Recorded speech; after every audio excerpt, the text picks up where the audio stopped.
People see you as this evil person for having taken these kids that have been separated from their families.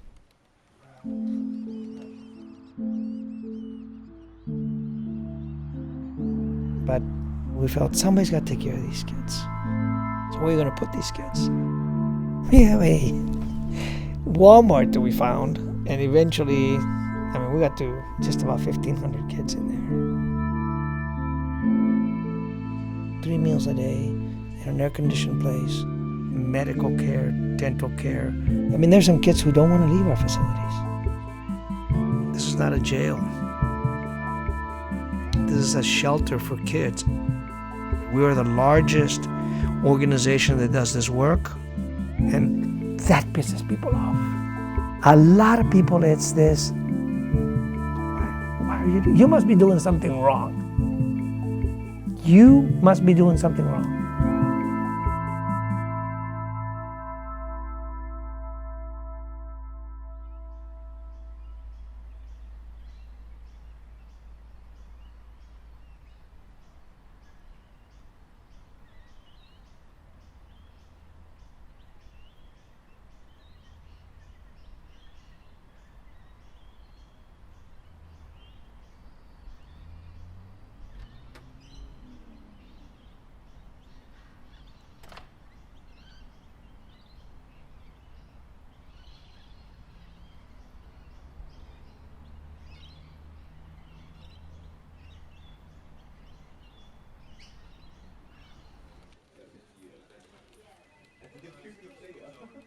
This is, of course, Martin Luther King. The ultimate measure of a man is not where he stands in moments of comfort and convenience, but where he stands at times of challenge and controversy. I think that's a very significant and profound statement.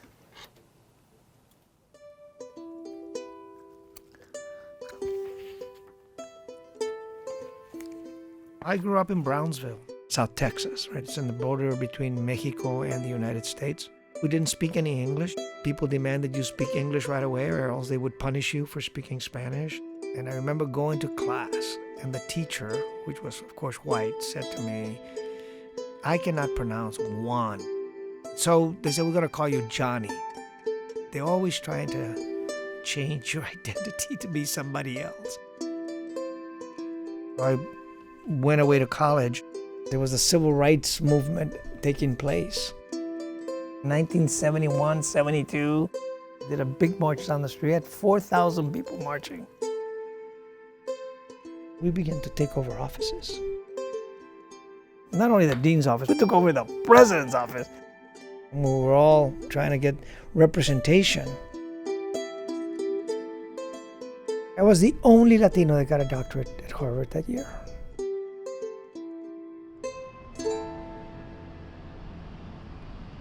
I came back to Brownsville to work. There was a revolution going on in El Salvador right around that time.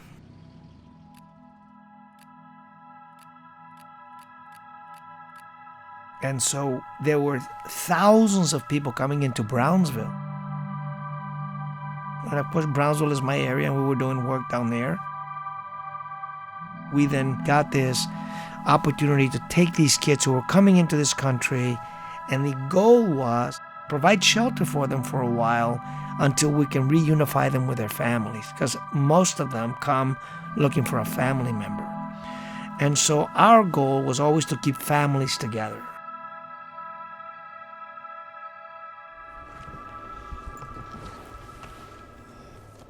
I was his right hand, and I ran the organization. He was very motivated to show that he, as a Latino from the Valley who grew up poor, could become a very successful, powerful person. And he wanted to prove himself. We all were fairly aggressive about growth because that meant we could have a greater reach. In the 15 years I was there, we went from $200,000 to $55 million. We were able to do a lot of really good things and help those families. The number of children coming to the United States who are going to need some kind of shelter is just continuing to grow up. So for Juan Sanchez, he sees it as a business opportunity. Juan Sanchez was becoming the go-to person. Over the last 10 years, Juan Sanchez got $1.7 billion in government contracts. Now Juan Sanchez runs the largest number of shelters for children in the United States. Juan Sanchez begins to receive a lot of awards and recognition. Tonight, I have the honor By other Latino organizations. National Affiliate of the Year with The National Council of La Raza, Southwest Key Programs. one of the most important civil rights organizations for Latinos in the United States. Our work has always been with kids. And so the crux of our work is about creating opportunities for our gente. And this is a great time to be a Latino in this country. It's a great time to be a Latino in this country. Que viva NCLR, que viva Southwest Key, y que viva la raza.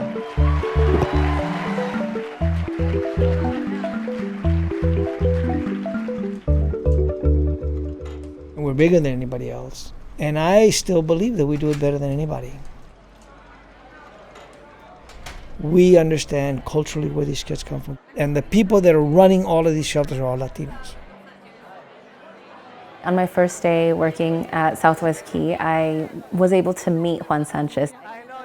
I remember I thought, he's like the symbol of the American dream. I just fell in love with the program. So this is where I keep all of the notes, like the goodbye letters and the bracelets that the kiddos leave behind for you. You know, they put like your name. Southwest Key has the potential to be an amazing place where you can really make a difference. But instead, you know, we're so focused on growing at this fast pace that all of these mistakes are bound to happen and severe, severe consequences are going to be paid. And the people that are going to be paying, you know, for that are the kids at the end of the day.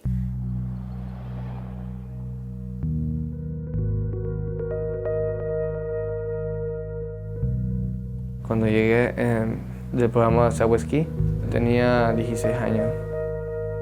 Pues desde Honduras me tardé 3 meses. Me vine solo.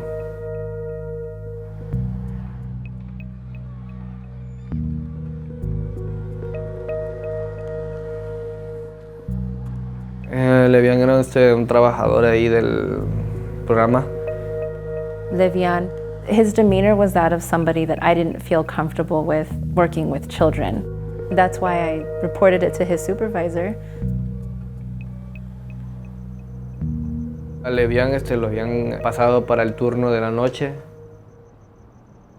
Él vino y que estaba solo en el cuarto. July of 2017, he reported to me that something had happened to him the night before. A former worker for an immigrant shelter in Arizona is charged with 11 sex offenses. Levian Pacheco, who is HIV positive, was indicted for engaging in sexual acts with at least 8 boys in Mesa, Arizona. Finding out later that it was Livian who did this, yeah, that was infuriating. I don't know the words to describe it. Just because I wasn't the only one who raised concerns about him, it almost felt like we could have prevented it, you know, easily, but we didn't do what we needed to do, and these kids had to suffer because of it.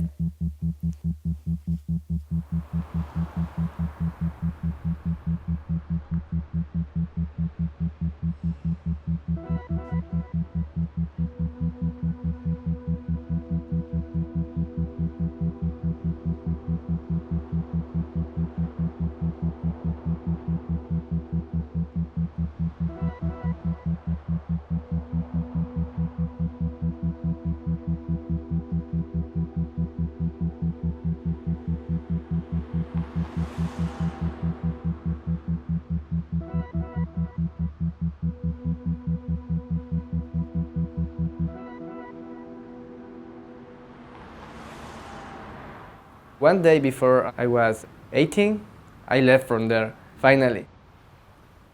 Now I go to college. I want to be the computer programmer.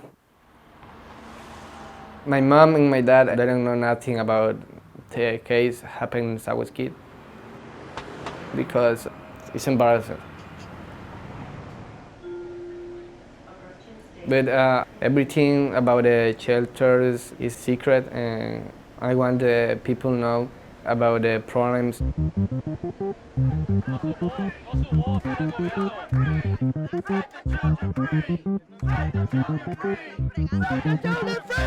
2,300. That is the number of children estimated to have been separated from their parents at the border. What happens to those children once they're separated from their parents? Well, they're brought here. Southwest Key, a nonprofit housing half of all the migrant children separated from their families. And this facility is so big, it used to be a Walmart supercenter. When the separation piece came out, it was a decision that had to be made. Are we going to take these kids or not? We had what I consider was a moral dilemma.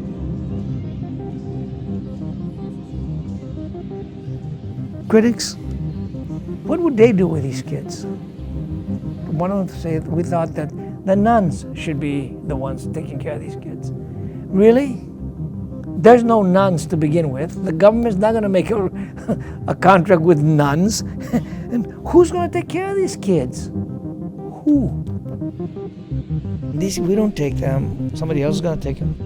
It could be a private for-profit company that does it, not run by Latinos. I asked Juan Sanchez to take a stand against child separation. He said, I cannot take that stand. He said, I might lose contracts if I take that stand. He said, other groups might get the contracts instead of me.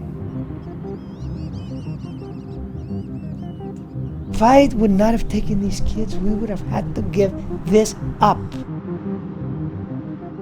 And I think that we would have lost everything, yes.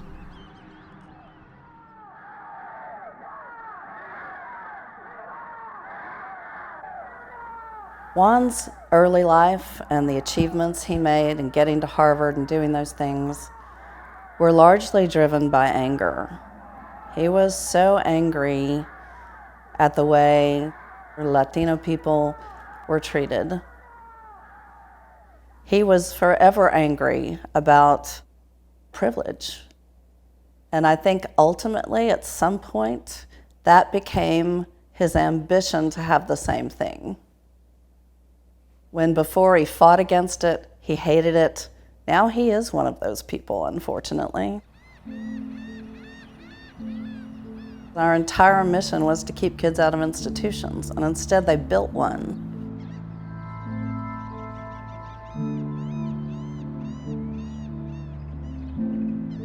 I don't get into this crap about people calling me names and sell out, and I know that I'm not those things that I'm called. Che Guevara said that, let me say at the risk of seeming ridiculous, the true revolutionary is guided by great feelings of love. I think I went from that kind of activism to now saying, how do we do something about it? And that's the biggest part, because not everybody can do that. It's very easy to dream and say, and yeah, we should be doing this, but you get down there and do it. We've also been very successful now, and it pisses some people off. Maybe even you, I don't know, that upsets you, the fact that how could you be successful? Not many Latinos that I know of run a $500 million company. And you won't find anybody in the city, I don't think, that you can say they run a $500 million company that they've built themselves.